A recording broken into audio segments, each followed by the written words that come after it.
नमस्कार, आप देख रहे हैं न्यूज प्लस 21। मैं हूं आपके साथ ललिता चक्रधारी। चले डालते एक नजर आज के टॉप 10 बुलेटिन पर। रायपुर में 55 पुलिसकर्मियों का ट्रांसफर, 6 एसआई 13 एएसआई समेत दर्जनों कांस्टेबल के थाने में बदलाव, एसएसपी ने जारी किया आदेश।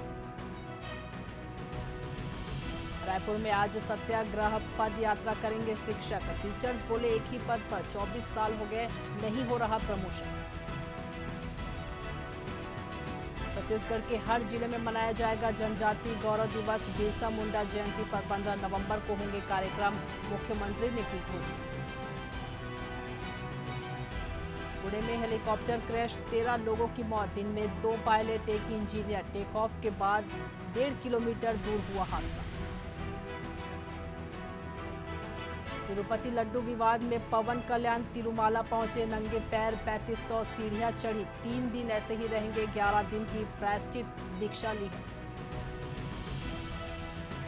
हरियाणा चुनाव के बीच राम रहीम जेल से आया बाहर, बागपत आश्रम रवाना, 3 शर्तों पर 20 दिनों की पिरोल मिली, कांग्रेस की आपत्ति दरकिनार।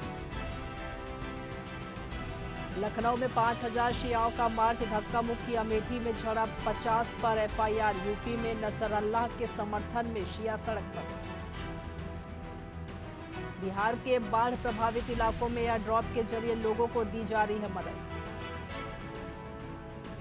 त्रिपुरा में भाजपा ने प्रदेश उपाध्यक्ष पाताल कन्या को किया निष्कासित, पार्टी विरोधी गतिविधियों का आरोप। Trainee doctor rape murder case में आज जूनियर डॉक्टर्स का मार्च, 12 दिन बाद वापस हड़ताल पर, कहा सुरक्षा पर ममता सरकार का रवैया पॉजिटिव।